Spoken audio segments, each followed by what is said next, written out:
Story 1. The Haunting of the Dual Shadows.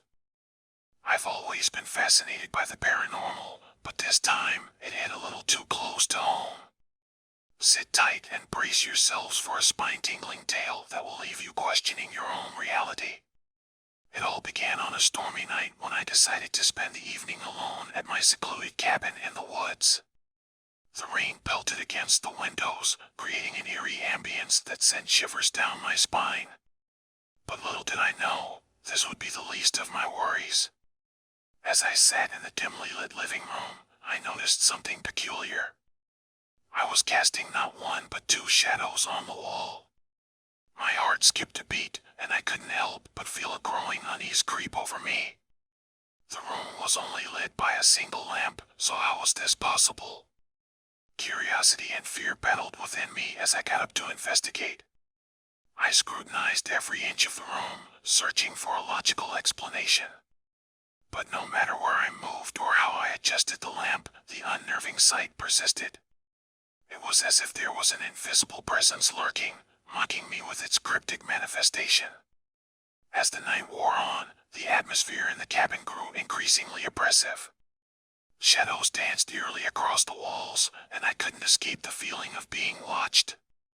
Every creak and whisper sent a jolt of terror through my veins. It was as if the darkness itself hungered for my sanity. Unable to endure the torment any longer, I decided to confront the source of this inexplicable phenomenon head-on. Armed with a flashlight and trembling with anticipation, I made my way to the attic, the epicenter of strange happenings in the cabin. As I climbed the dusty stairs, the air grew thick and suffocating. My heart pounded against my chest, drowning out the sound of the thunderstorm outside. With each step, the duality of my shadows grew more pronounced, haunting me with their enigmatic presence. As I reached the attic door, a powerful gust of wind slammed it shut behind me. I stood there, frozen in fear, surrounded by a darkness so profound it seemed alive. The flashlight flickered, casting distorted shadows that writhed and contorted with malicious intent. Then, a voice, an otherworldly whisper, echoed through the attic, chilling me to my very core. "Embrace the darkness," it hissed, sending icy tendrils of dread down my spine. The walls seemed to close in, and I realized I had walked into a trap, a twisted game played by forces beyond my comprehension. In a desperate bid for escape, I mustered the courage to reach out and turn the attic doorknob. With a loud creak, the door swung open, revealing a blinding light. As I stumbled back into the safety of the living room, the duality of my shadows vanished, leaving me gasping for air. The cabin fell silent as if the supernatural turmoil had never occurred. But the memories of that fateful night still haunt me to this day. I am left with more questions than answers, forever tormented by the inexplicable dual shadows and the sinister presence that lurked within those walls. Story 2. Meeting with a mysterious woman. So it was around 11 p.m., and I decided to take a stroll around my block. I live in a pretty safe town, and the night was beautiful, so I thought, why not? Little did I know, things were about to take a creepy turn. About 15 minutes into my walk, I spotted this pale woman with blonde hair and a white dress across the street. She seemed harmless, about my age, and just caught my attention. Initially, I didn't pay much heed to her and continued walking.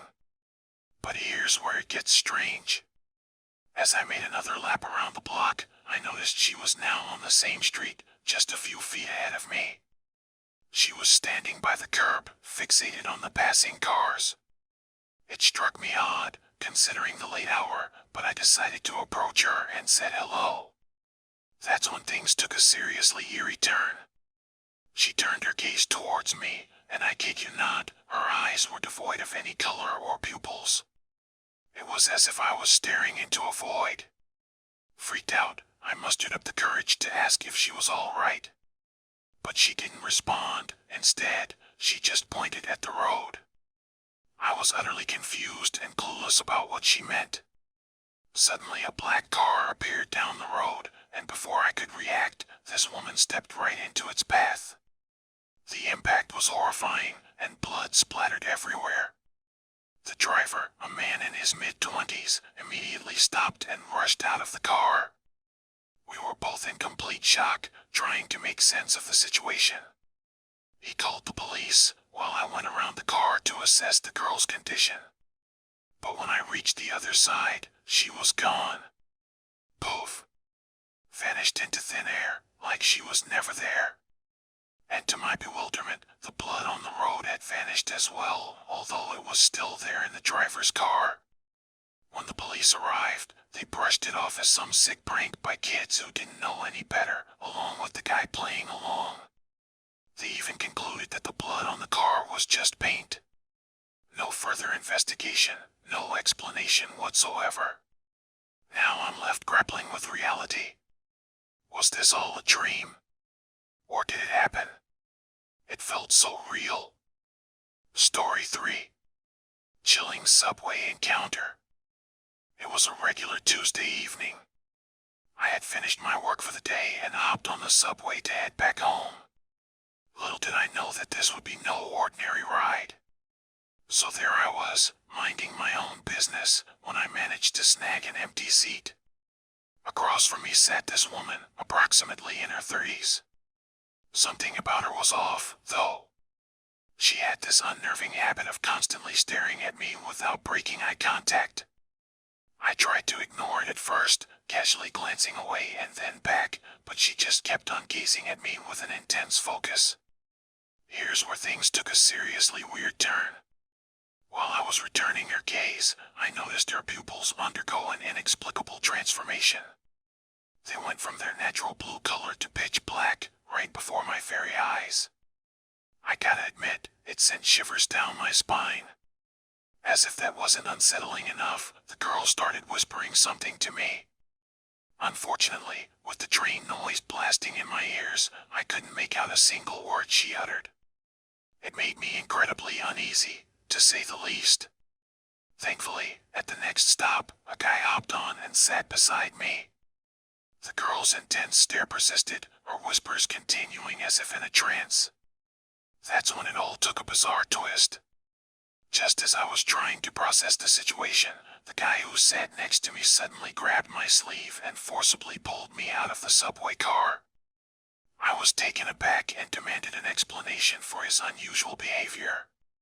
He hushed me and said, "Don't make a scene. I just saved your life, man. That girl is dead, and she had plans to take you down with her." Can you imagine the shock that ran through me upon hearing those words? I felt frozen, unable to move or speak. Since that haunting incident, you won't catch me on the subway anymore. It was a bone-chilling encounter that made me reevaluate my commuting choices, that's for sure. Story 4. Don't go into the forest alone at night. To be honest, this incident still gives me shivers down my spine whenever I think about it. It happened on a warm summer evening while I was heading back home from a friend's place. Our houses were pretty close, with just one ominous forest lying in between. The hour was late, and darkness enveloped everything around me. All I had was a feeble flashlight to guide my way. As I strolled along the narrow path, suddenly, I heard rustling sounds not too far from me. I immediately flicked on my flashlight, hoping to uncover the source, but to my surprise, there was nothing there. I brushed it off and continued my walk. However, after a while, I heard the rustling noise again, only this time it was much closer. A sense of unease washed over me, and I could feel my heart pounding. Instinctively, I broke into a sprint, running as fast as my legs would carry me. I didn't stop until I was completely exhausted. Gasping for air, I finally came to a halt and decided to gather my wits. With trembling hands, I aimed my flashlight around, illuminating the area, and what I saw next sent chills down my spine. There, in the dim light, I caught sight of numerous small creatures. Their faces were grotesquely disfigured, and their limbs boasted long, menacing claws. Every one of them fixed their eerie gaze upon me. An overwhelming surge of adrenaline flooded my brain, propelling me to run like I had never run before in my entire life. Thankfully, luck was on my side, as I stumbled upon a rundown shack along the way. Without a second thought, I darted inside and barricaded the door with whatever I could find within the room. Throughout the night, I could still hear faint sounds emanating from outside.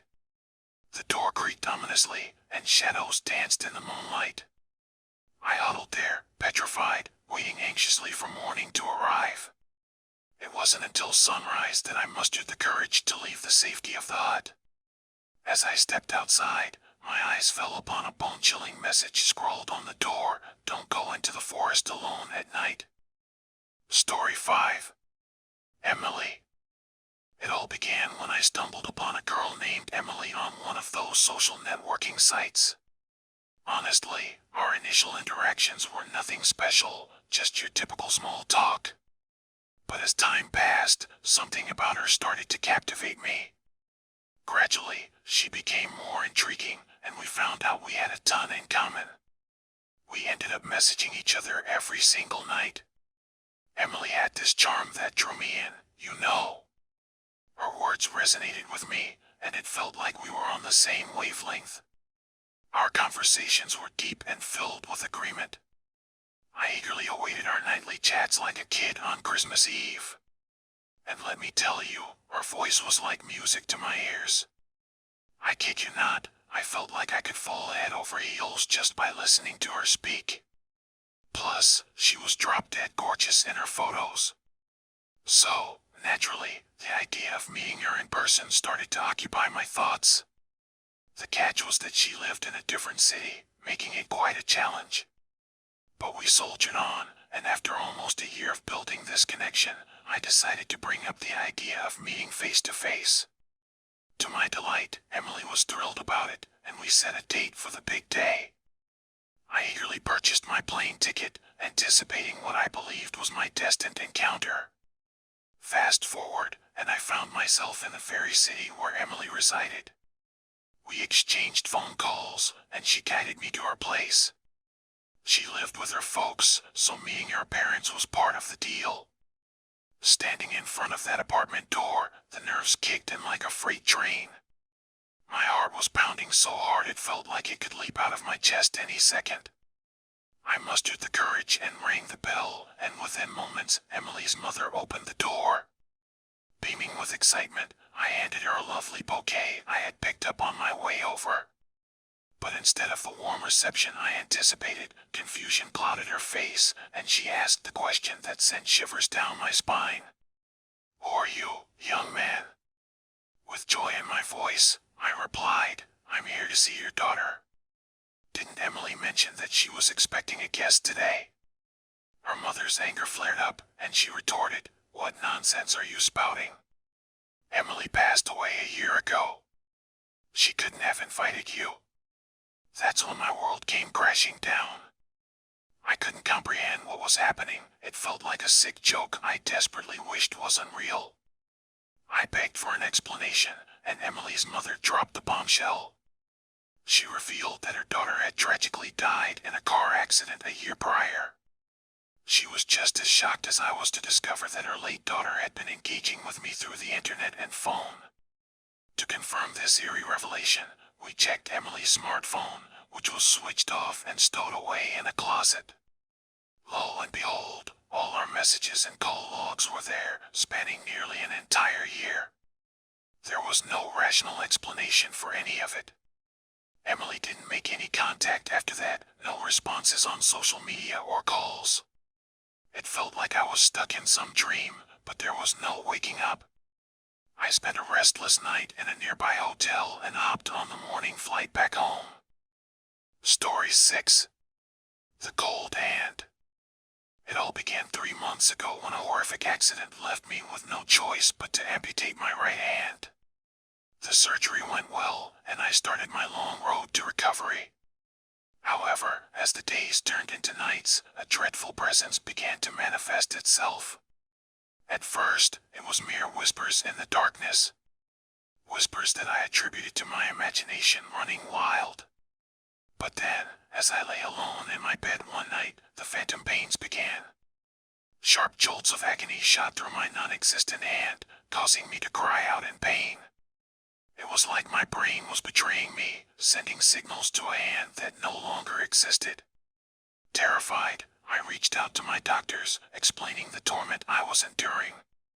They assured me that such phantom pains were normal and would gradually fade with time. But little did I know that there was something far more sinister lurking beneath the surface. As weeks turned into months, the phantom pains persisted, but that was not the worst part. It was the icy touch, like frostbitten fingers, that haunted my remaining hand during the dead of night. I would wake up, feeling the cold tendrils brushing against my skin, only to find nothing there. Nothing, except the knowledge that my amputated hand was relentlessly reaching out to scratch at my flesh. It wasn't just the chilling sensation that kept me up at night. Oh no, it was the sound that accompanied it, like dry, brittle nails clawing at a wooden coffin. The horrifying scratching noise echoed through the stillness, reverberating in my ears like a desperate plea for attention. I became a prisoner in my own home, scared to close my eyes, terrified of what the night would bring. Sleep deprivation gnawed at my sanity, and my once vibrant life had transformed into an existence ruled by fear. Seeking answers, I turned to the internet, hoping to find someone who had experienced something similar.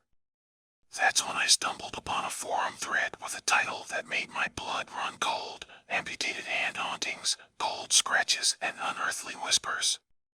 I wasn't alone. There were others who shared my torment. In the comments, I discovered a possible explanation, an ancient superstition that spoke of restless spirits seeking revenge for their severed limbs. They believed that if the body was deprived of its rightful burial, the spirit would forever wander, seeking solace in the living. With newfound hope, I contacted a spiritual medium, hoping they could help me appease the vengeful spirit of my amputated hand. Together, we performed a cleansing ritual, honoring the lost appendage and guiding it towards peace. The following night, as I lay in bed, I braced myself for what might come. But to my surprise, there was no scratching, no icy touch, and no whispers. The haunting presence had finally been vanquished, leaving me with a sense of relief I hadn't felt in months. Story 7. In the Shadows. It started just like any other night. My son, Timmy, was getting ready for bed, and I tucked him in snugly, preparing to read him a bedtime story. As I leaned in to give him a goodnight kiss, he looked up at me with his innocent eyes and said, "Daddy, check the monsters under the bed."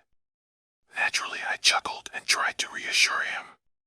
"There are no monsters under your bed, champ. It's all in your imagination," I said, hoping to ease his fears. But he insisted, his voice trembling with an unusual mixture of fear and urgency. Something about his expression sent a chill down my spine. I couldn't ignore the unease that welled up within me, so I crouched down, peering beneath the bed frame. What I saw left me paralyzed with terror. Lying there, curled up in the shadows, was another child. It was Timmy, or at least someone who looked exactly like him. His wide eyes met mine, reflecting a sheer terror that chilled me to my core. In a quivering voice, he whispered, "Dad, there is someone else in my bed." A cold sweat instantly coated my body as I turned my gaze toward Timmy's bed. My heart sank as I noticed a figure, barely discernible in the dim light, lying beside his pillow. I felt the room grow colder, and the air seemed thick with an otherworldly presence. My instinct screamed at me to protect my son, but every fiber of my being froze in fear.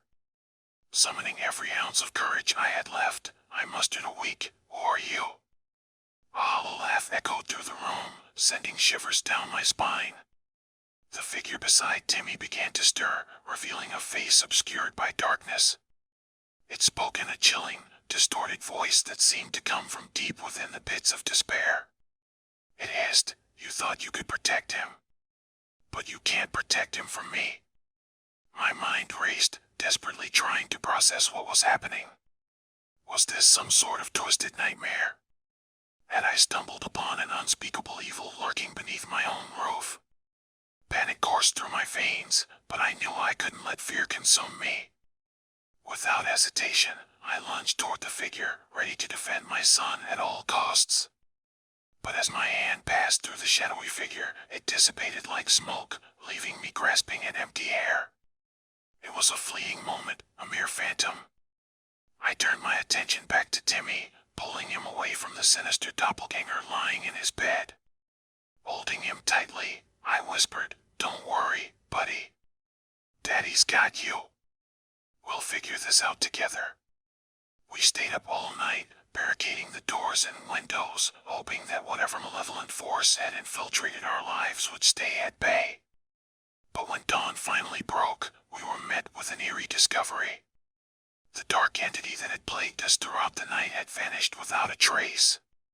The house, which had felt heavy and oppressive, suddenly felt empty and devoid of the malicious energy that had gripped it just hours before. It was as if the very air had exhaled a sigh of relief. Timmy and I cautiously searched every corner, room by room, but there was no sign of the intruder or any remnants of its presence. It was as if the terrifying episode had been nothing more than a terrifying hallucination. As relieved as I was, a sense of unease lingered. How could something so menacing simply vanish? Was it merely biding its time, waiting for the perfect moment to strike again? Questions swirled in my mind, each more chilling than the last. Now I find myself at a crossroads.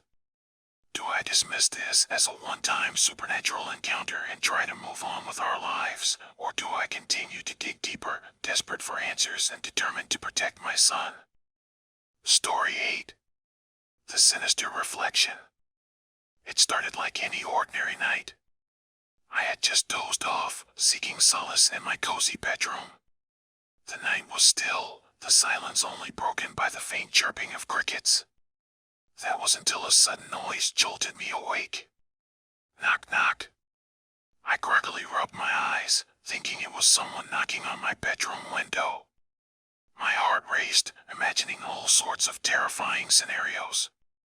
But little did I know, the real horror was yet to come. Another knock reverberated through the room, but this time it sounded different. It seemed to originate from a source that sent shivers down my spine. Knock, knock. That's when I noticed it, a slow, deliberate tapping coming from my mirror. My heart pounded in my chest as I gazed at my reflection, unsure of what I was about to witness. The room grew colder, the air heavy with an ominous presence. The mirror's surface seemed to distort, the reflection becoming darker and more sinister. My own eyes stared back at me, but there was something off, something malevolent. I could feel the grip of fear tightening around my throat. Unable to tear my gaze away, I watched in horror as my reflection began to move independently of me. It smirked, its lips stretching into a twisted grin that sent chills down my spine. The knocking continued, growing louder and more insistent with each passing moment. My heart raced, and my mind was consumed with panic. I stumbled backward, crashing into my bed. But no matter where I turned, the relentless tapping followed me, echoing through the room, gnawing at my sanity. The room plunged into darkness as if the very light had been devoured by the malevolent force lurking within the mirror. Panic and terror engulfed me as I realized I was trapped in a nightmarish realm. With trembling hands, I summoned the courage to break the spell. I darted towards the mirror, my heart pounding with every step. My reflection watched with malicious glee as I reached out, my fingers trembling as they made contact with the cold, glass surface. And then, everything stopped. Silence descended upon the room, suffocating me with its weight. The knocking ceased, the reflection returning to its passive state. I stumbled backward, gasping for air, my mind reeling from the encounter. But the horror wasn't over. As I turned away from the mirror, my eyes caught a glimpse of movement in the corner. I slowly turned my head, and there it was, an identical reflection, lurking behind me in the darkness. Its eyes bore into mine, filled with an insatiable hunger. I bolted for the door, fleeing from the room, my mind on the brink of collapse. The echoes of the knocking and the sinister reflection haunted me, a constant reminder of the terror I had experienced. I've moved since that fateful night, vowing never to have a mirror in my bedroom again. But even now, the memory of that encounter lingers, a chilling reminder that sometimes the darkness has a way of manifesting in ways we cannot comprehend. Story 9. High-rise horror. This happened a week ago. Picture this, I'm peacefully lying in bed on the 26th floor, ready to drift off into dreamland. Just as I'm about to fall asleep, I catch a glimpse of movement out of the corner of my eye. My heart skips a beat as I turn to look, only to come face to face with an image that will forever haunt my nightmares. There, staring at me from the pitch-black abyss outside my bedroom window, was a smiling face. Yes, you read that right, 26 floors up in the air, and I'm being watched by a grinning presence. It was as if a malevolent force had materialized itself on my window ledge. Needless to say, I was paralyzed with fear. How was this even possible? Was it a trick of the light? My mind raced, trying to find a logical explanation, but deep down, I knew this was far from normal. This was something otherworldly. The face, with its sickening smile, seemed to radiate an unholy aura. Its eyes pierced through me, revealing a darkness that sent chills down my spine. I felt a rising sense of dread, as if I had somehow stumbled upon a malevolent entity that had no business being on the 26th floor. I quickly reached for my phone to document this bizarre occurrence, to capture evidence of the impossible. But as I fumbled with my trembling hands, the face disappeared, leaving me in a state of disbelief. The darkness outside returned to its empty state as if nothing had happened at all. The next night this smiling face returned, and its presence is growing more insidious by the day. Last night, as I lay in bed, that same eerie sensation washed over me. Dread clung to the air, suffocating any semblance of peace. And then, there it was, the face, grinning maniacally from the inky darkness beyond my window. This time, though, it was closer. Much closer. I could see its eyes, devoid of any humanity, fixated on me with an unholy hunger. The grin seemed wider, more grotesque, as if it relished in my fear. My blood turned to ice as I realized that it wasn't just watching anymore, it was beckoning me. I mustered the courage to speak, my voice quivering with a mixture of terror and anger. "What do you want from me?" I demanded, hoping for some semblance of an answer. But the face remained silent, its smile twisting into something more macabre. I've tried everything to escape its gaze, from drawing curtains to covering the window entirely, but nothing seems to deter it. It's as if this grinning presence has become an unwelcome resident of my high-rise nightmare. Today I packed my belongings hastily, leaving behind the place that had become a prison of fear and despair. The memories of that face haunted me every step of the way, but I remained resolute in my decision to escape. Now, in a new abode far from that dreaded high-rise, a glimmer of hope has emerged. The face hasn't followed me. Its presence seems tethered to that specific location, and for now, I can breathe a sigh of relief. I'm still on edge, fearing that the face may return, but for the first time in what feels like an eternity, I sense a flicker of peace. Perhaps, just perhaps, this is the end of the nightmare. Story 10. The Return of Buddy. It all started when our beloved family dog, Buddy, ran away from home over a year ago. We were devastated. But 3 days ago he mysteriously returned, bringing an evil presence that has left us paralyzed with fear. We thought we'd lost him forever, but when my little sister, Sarah, spotted Buddy skulking outside our window, our hearts swelled with joy. We rushed to the door, tears streaming down our faces, and let him in. At first, everything seemed normal. Buddy wagged his tail and licked our faces, just as he always did. However, it didn't take long to realize that something was terribly wrong. Buddy's once vibrant eyes were now soulless orbs, devoid of life. His fur was matted and disheveled, his once sturdy body now frail and emaciated. But the most disturbing change was his behavior. Gone was the friendly and playful Buddy we once knew. Instead, he moved with an eerie grace, his every step exuding an otherworldly menace. At night, strange occurrences began plaguing our home. We hear footsteps in the hallway, but when we investigated, there was no one there.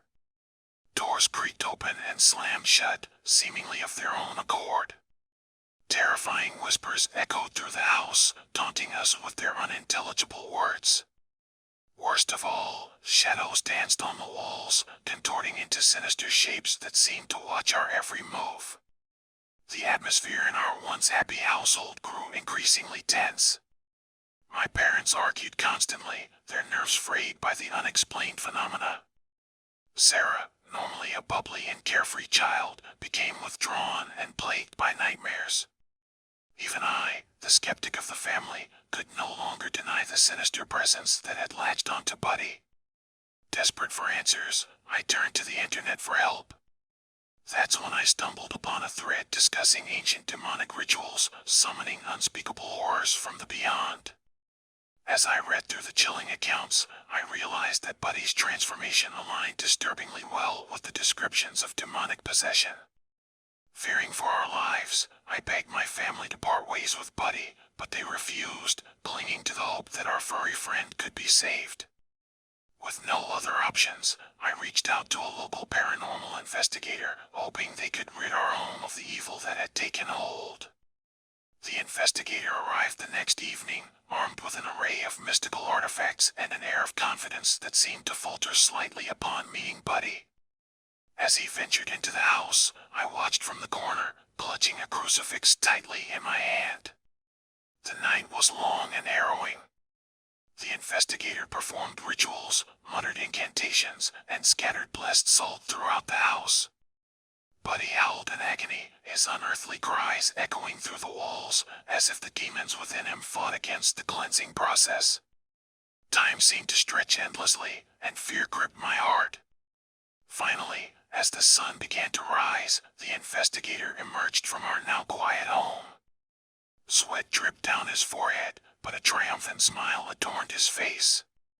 He explained that after an intense battle, he had successfully exorcised the demonic presence from Buddy's body. Relief washed over us like a cleansing wave.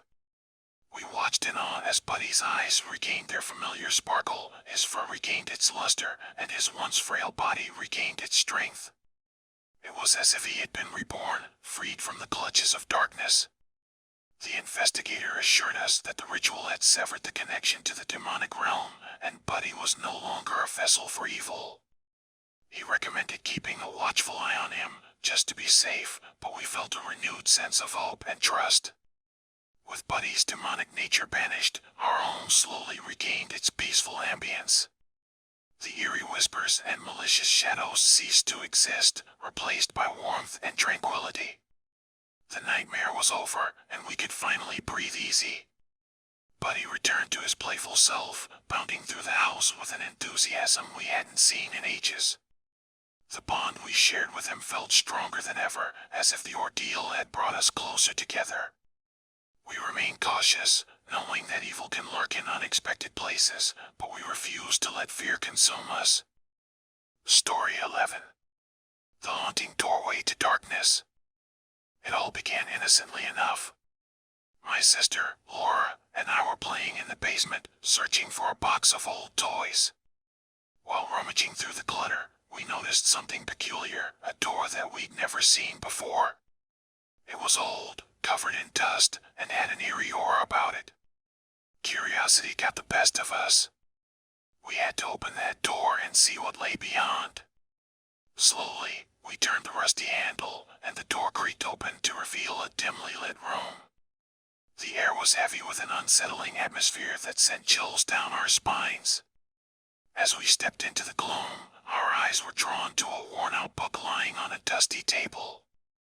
There were candles and matches on the table, so we lit them to get a better view. The book was filled with strange symbols and cryptic spells. Realizing it belonged to a witch who once inhabited our house, we hesitated. But our youthful curiosity pushed us forward, and against our better judgment, we decided to read one of the spells aloud. As the final word escaped our lips, a cold wind abruptly swept through the room, extinguishing the candles and plunging us into complete darkness. Panic set in, and in the next moment we found ourselves standing on the threshold of our house. We rushed upstairs, desperate to share our unearthly encounter with our parents. They looked at us with skepticism, but curiosity led them to investigate. We led them back down to the basement, only to discover that the door we had found was no longer there. It was as if it had never existed, a mere figment of our imagination. Terrified and bewildered, we could do nothing but accept the chilling reality that we had unknowingly dabbled with dark forces. Something in that room had whisked us away, only to erase any evidence of its existence. The memories of that encounter haunt us to this day. Now, we live with the constant fear that the witch's presence still lingers in the hidden corners of our home. We hear whispers in the night and catch glimpses of shadowy figures out of the corner of our eyes. We know she is watching. Story 12. The Midnight Train. So picture this, it's past midnight, and I find myself on a deserted train, heading towards an unfamiliar town. The train is eerily quiet, with only a few scattered passengers, including me. The compartment is dimly lit, adding an extra layer of mystery to the atmosphere. Little did I know, my journey was about to take a horrifying turn. I was minding my own business, scrolling through the news on my phone, trying to pass the time when I noticed something strange out of the corner of my eye. A man at the end of the train car was acting strangely, muttering incomprehensible words and pacing back and forth. He seemed anxious and restless. Curiosity got the best of me, and against my better judgment, I approached him cautiously. I asked if everything was all right, but instead of responding, he turned to face me. That's when I saw it, his face contorted in pain, transforming into something sinister. It was a werewolf, right before my eyes. I stumbled back, my heart pounding in my chest. I couldn't believe what I was seeing. The werewolf let out a bone-chilling howl, causing the other passengers to stir with fear. Panic ensued as the creature's transformation continued, limbs stretching, clothes tearing apart. I could hear terrified screams echoing through the train car. Desperate for survival, passengers frantically searched for a way to stop this nightmare. One brave soul managed to locate the emergency stop valve and pulled it with all their might. The train screeched to a halt, shaking violently as the werewolf continued its rampage within the confined space. In the chaos, the train doors flew open, and the creature, now fully transformed, made a break for freedom. It leaped out of the train and into the darkness of the nearby forest, disappearing into the night. As the train car fell into a fearful silence, the remaining passengers took a moment to catch their breath. The nightmare had ended, at least for now. The authorities were notified, and a search party was organized to locate the werewolf and ensure the safety of the surrounding area. The following days were filled with whispers and rumors. The local townsfolk spoke of a mysterious creature that haunted the nearby woods, preying on unsuspecting travelers. Some claimed it was a cursed soul, while others believed it to be a manifestation of ancient folklore. Regardless of the stories, one thing was clear: the encounter on that midnight train had changed us all. We were now witnesses to the existence of something beyond our comprehension, something dark and supernatural. Story 13. The Teacher's Secret. I'm a high school student, and I'm convinced that my teacher is a monster. I know it sounds crazy, but hear me out. It all started innocently enough. Miss Hartley, our new English teacher, arrived at the beginning of the semester. She had a disarming smile, and her lectures were engaging. But there was something off about her, something that sent chills down my spine. During class, she would fixate her gaze on me, her eyes resembling that of a predator stalking its prey. Whenever I would meet her stare, a sinister grin would creep across her face. It was as if she took pleasure in my discomfort. Things escalated quickly. I started having nightmares, vivid and terrifying. They always featured Miss Hartley as a grotesque creature hunting me down in a nightmarish landscape. I couldn't shake the feeling that these dreams were more than just figments of my imagination. One day, I stayed behind after school to gather my courage and investigate her classroom. I rummaged through her desk and found a hidden compartment filled with strange trinkets, a vial of murky liquid, an ancient-looking talisman, and a weathered diary. Leafing through its pages, I discovered horrifying sketches of the very nightmares that plagued me. My heart raced as I read the entries, describing rituals and sacrifices, all centered around the students of our school. I couldn't believe what I was seeing. Miss Hartley was not only a monster, but a dangerous one at that. I tried telling my friends, my parents, even the principal about Miss Hartley's true nature, but they all dismissed me as delusional. They chalked it up to stress or overactive imagination. But I can't let this go. I refuse to become one of her victims. I've reached out to paranormal experts and even local law enforcement, but they either ignore my pleas or treat me like a joke. No one believed me. But today, something incredible happened. A journalist who stumbled upon my desperate posts reached out to me. She believed me and wanted to investigate the matter further. Together, we devised a plan to catch Miss Hartley in the act. Armed with cameras and recording devices, we attended her next class. As she taught, I could feel her malevolence radiating from every word. But this time, I had proof. The journalist, who we'll call Sarah, had done her homework. She knew about the monster's vulnerability to silver. In a daring move, Sarah secretly slipped a silver necklace into Miss Hartley's belongings, carefully hidden among her personal items. As the class continued, tension filled the room.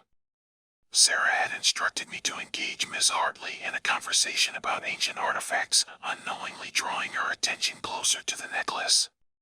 The moment she touched it, a gasp escaped her lips, and her true nature emerged. She transformed before our eyes, a grotesque, monstrous being with fangs and claws. The room erupted in chaos, students screaming and scrambling to escape. But Sarah and I stood our ground. We knew that capturing this pivotal moment on camera was essential. Amidst the chaos, Sarah courageously faced the monster, capturing its transformation and menacing presence on camera. The monster ran away from school. The evidence we gathered was irrefutable. Miss Hartley was arrested. And I can finally breathe again. The nightmare is over. Story 14. The Unseen Observer. Part 1. I live in a quiet suburban neighborhood where everyone knows each other, or at least, that's what I thought. There's this one house directly across the street from mine that's been vacant for as long as I can remember. No one has lived there for years, and it's always been a bit eerie. But lately, things have taken a twisted turn. I started noticing movement inside that abandoned house, day and night. At first, I brushed it off as my imagination playing tricks on me. But as days went by, I realized it was real. Someone was watching me from those darkened windows. Every time I looked up, their eyes met mine, and I could feel the chills run down my spine. It was like they were studying my every move, waiting for the perfect moment to strike. I've become paranoid, checking my doors and windows multiple times a day. Sleep has become a distant memory as I lie awake, fearing what could happen next. The worst part is, no one believes me. When I mentioned it to my friends and family, they dismissed it as an overactive imagination or stress. But I know what I saw, and I can't shake the feeling that something sinister is going on. The person in the house never shows themselves fully, it's just a shadowy figure lurking behind the curtains. It's impossible to see their face or make out any defining features. But I know they're watching, waiting for me to let my guard down. Part 2. Things took a disturbing turn. Last night, as I was getting ready for bed, I heard a faint tapping sound coming from my bedroom window. My heart pounded against my chest as I mustered the courage to investigate. Slowly, I drew back the curtains, and there it was, a message etched into the glass from the outside, written in a twisted, menacing handwriting. It read, "I'm closer than you think." I screamed and called the police, but by the time they arrived, the message had mysteriously disappeared. They searched the area, but as expected, they found nothing. They assured me it was probably just some prankster, but deep down, I know it's more than that. This person is playing with me, toying with my sanity. I've had enough. I can't live like this anymore. The fear has consumed me, and I feel like I'm losing my grip on reality. I've decided to take matters into my own hands. Today, armed with a camera and my phone, I'll capture evidence of this sinister stalker. I positioned myself strategically, peering out my window, ready to catch them in the act. Minutes turned into hours, and my patience wore thin. Just as I was about to give up, a flash of movement caught my attention. The figure stepped into view, their face still hidden, but their intentions unmistakable.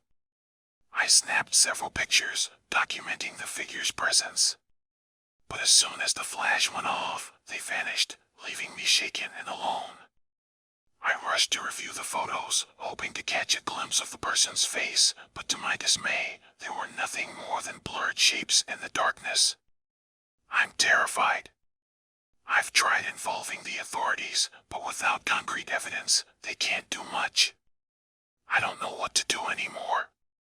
Every time I close my eyes, I feel their presence, like they're watching me even in my dreams. Part 3. In 2 days, I received an SMS from someone claiming to have information about the house and the figure lurking within. Skeptical yet hopeful, I arranged a meeting with this anonymous informant. We met in a quiet coffee shop, and what they revealed sent shivers down my spine. As it turns out, the house had been sold a few months ago to a reclusive individual named Mr. Daniels. He was known for his odd behavior and eccentric lifestyle, often venturing out only at night. While many suspected he was harmless, my informant had gathered some compelling evidence that suggested otherwise. After hours of digging and connecting the dots, my anonymous ally discovered a disturbing pattern. Mr. Daniels had a dark past, involving several unsolved disappearances in the neighborhoods he had previously lived in. It seemed he had a penchant for stalking his victims before making his move. The evidence was chilling, and the more we uncovered, the more it became clear that I was his latest target. Armed with this newfound knowledge, I immediately presented the evidence to the police. They launched a full investigation into Mr. Daniels, searching his house and questioning him intensively. The outcome was as horrific as it was relieving. They found a secret room hidden beneath the basement floor, a chamber of nightmares. Inside were newspaper clippings, photographs, and personal belongings of his previous victims. It was a grim testament to the horrors he had inflicted upon others. As for Mr. Daniels himself, he had vanished, leaving no trace behind. The authorities have issued a nationwide manhunt to capture this deranged individual, but until he is apprehended, I remain cautious. I've taken extra precautions to secure my safety, including moving to a different neighborhood altogether. The sense of relief I feel is unparalleled, but the trauma of this experience will linger for a long time. Story 15. I think aliens have replaced my family. I've always been a skeptic when it comes to conspiracy theories, but lately, I can't shake this eerie feeling that my family has been replaced by aliens. Yes, you heard that right, actual extraterrestrial beings. It all started a few weeks ago when I noticed subtle changes in their behavior. They used to be warm and affectionate, but now, their interactions feel forced and unnatural. Their smiles don't quite reach their eyes, and their laughter sounds off, almost mechanical. It's as if they're imitating human emotions rather than genuinely feeling them. The first time I really started to question things was during a family dinner. We were gathered around the table, eating our usual Sunday roast, when my sister, Emily, dropped her fork. The clattering sound echoed through the room, and she just stared at it. Her expression remained blank for an uncomfortably long time, and then she smiled, an unsettling, wide grin that made my blood run cold. "What's wrong, Emily?" I asked, trying to mask the tremor in my voice. "Nothing at all," she replied, her tone unnaturally cheery. "Just a momentary lapse. Carry on." Something was definitely wrong, but I couldn't quite put my finger on it. I decided to dig deeper and started researching online. Turns out, there are countless stories about aliens impersonating humans. I thought they were pure fiction, but now I'm not so sure.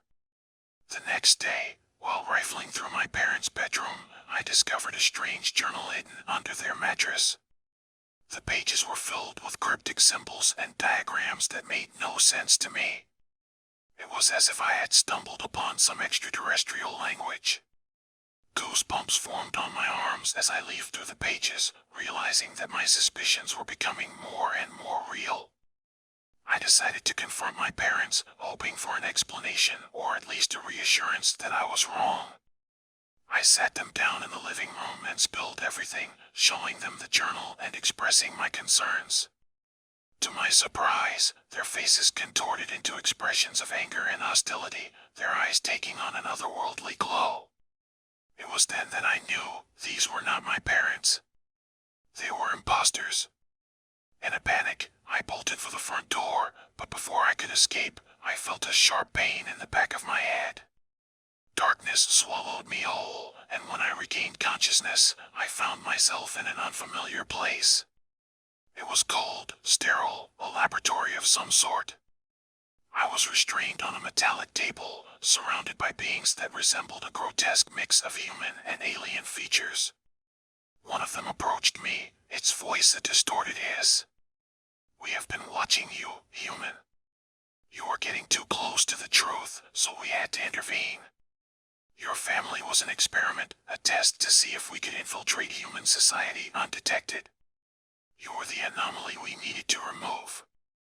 Terror gripped every fiber of my being, but amidst the fear, a surge of determination welled up inside me. I couldn't let these creatures succeed in their sinister plot. With every ounce of strength I could muster, I fought against my restraints, desperately seeking a way to escape. My hands finally broke free, and I scrambled off the table, knocking over equipment as I raced toward the exit. Alarms blared, and the facility was thrown into chaos. I stumbled through dimly lit corridors, dodging guards and unfamiliar creatures, fueled by a primal instinct to survive. As I reached the exit, a blinding light enveloped me, and I found myself hurtling through the air. The next thing I knew, I was back in my neighborhood, lying on the pavement, bruised and battered. It seemed like the aliens had abandoned their plan, at least for now. So here I am, battered but alive, sharing my story with you in the hopes that someone out there can make sense of all this. I can't trust anyone anymore. The aliens are among us, lurking in the shadows, waiting for the perfect moment to strike. Stay vigilant, they could be right beside you, masquerading as the ones you love. Story 16. The Forgotten Sister. Brace yourselves for a bone-chilling tale that will send shivers down your spine. You won't believe what happened to a woman named Rose when she stumbled upon an old 16mm film from her childhood. This is a story that will make your blood run cold. It all began when Rose was cleaning out her late grandmother's attic. Amongst the boxes filled with forgotten treasures, she stumbled upon a dusty old film reel labeled Family Memories, 1990. Curiosity gripped her as she recalled her lonely childhood, wondering what secrets this film might hold. Eager to relive the past, Rose found an ancient projector and carefully threaded the film. The flickering light of the projector cast eerie shadows around the room, setting the stage for the horrifying revelations about to unfold. As the film played, the crackling soundtrack echoed through the empty room. Rose's eyes widened with disbelief as she watched her younger self frolicking in the sunshine. But something was off. In every scene, Rose was accompanied by a mysterious girl, her long-lost sister, a sibling she never knew she had. As the film progressed, Rose noticed something unsettling. Her sister seemed different, unsettlingly so. Her pale complexion and sunken eyes gave her an otherworldly appearance, and a sense of unease washed over Rose like an icy wave. Intrigued and unnerved, Rose delved deeper into her family's history. She reached out to her parents, demanding answers about her forgotten sister. However, their responses were chillingly vague, evasive even. It was as if they were hiding something, a dark secret they were desperate to keep buried. Undeterred, Rose scoured old photo albums and faded newspaper clippings, determined to unravel the truth. And what she discovered sent a shiver down her spine. In a hidden corner of the attic, Rose stumbled upon a musty old journal. It belonged to her grandmother, a journal filled with cryptic entries about a troubled child named Lily, her long-lost sister. The entries spoke of strange occurrences, unexplained phenomena, and a darkness that seemed to surround Lily. Rose's heart pounded in her chest as she read the last entry, revealing the devastating truth. Lily had been born with a curse, a malevolent entity had possessed her at birth. The family, desperate to protect their eldest daughter, made a horrifying decision. They sealed Lily away in a secret room beneath the house, condemning her to a life of isolation and darkness. Fueled by a mix of dread and determination, Rose couldn't resist the urge to uncover the truth behind Lily's torment. Armed with a flashlight, she descended into the hidden depths of her family home, the air thick with an oppressive sense of foreboding. The basement was a labyrinth of forgotten secrets, its cold walls echoing with the whispers of the past. Rose's heart raced as she stumbled upon a concealed door, covered in symbols of ancient occult rituals. With trembling hands, Rose pushed open the door, revealing a room shrouded in darkness. Within, she found remnants of a long-lost childhood, a tattered teddy bear, decaying drawings, and chilling messages etched into the walls. As Rose's flashlight flickered, casting eerie shadows across the room, she felt an icy breath on the back of her neck. A voice, barely more than a whisper, slithered into her ears. "You should never have come here." Panicking, Rose turned to flee, but her path was blocked by a figure emerging from the darkness, Lily, her long-lost sister.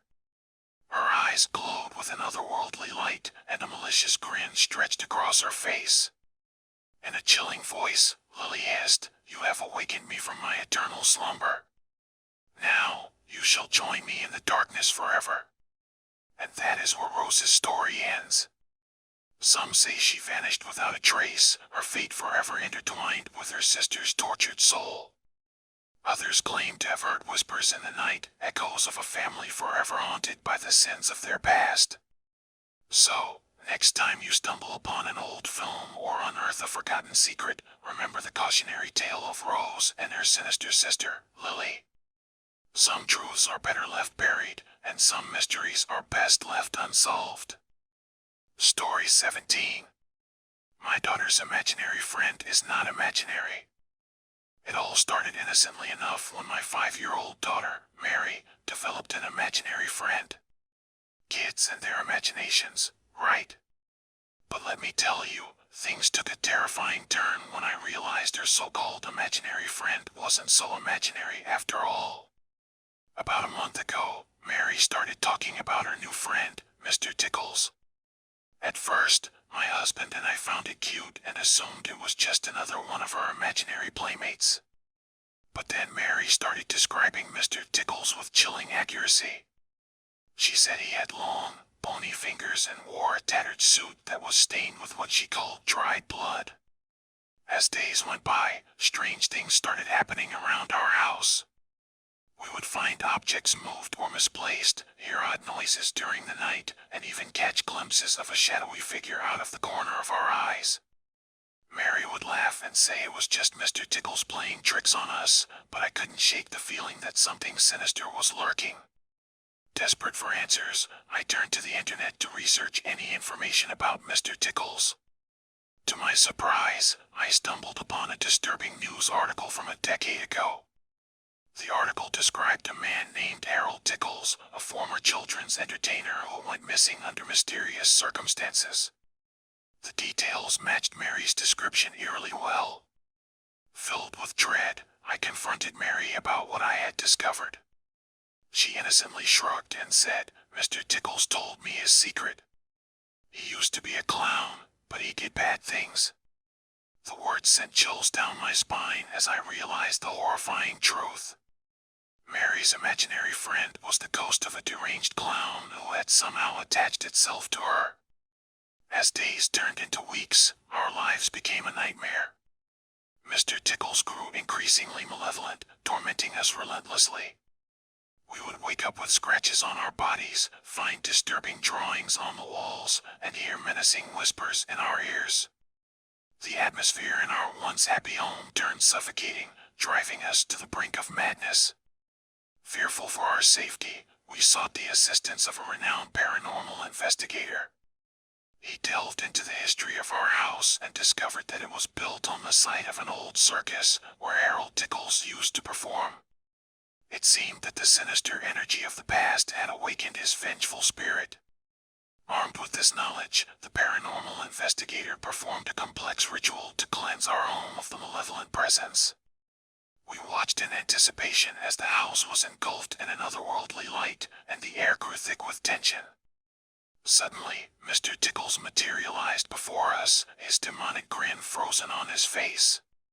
With a final, ear-piercing shriek, he vanished into thin air. Ever since that fateful day, our house has returned to normal. The scratches, whispers, and terrifying encounters are a thing of the past. Mary no longer talks about Mr. Tickles, and her laughter has returned, filling our lives with joy once again. But the memories of that horrifying ordeal still haunt us, a reminder of the darkness that can lurk beneath a child's innocent imagination.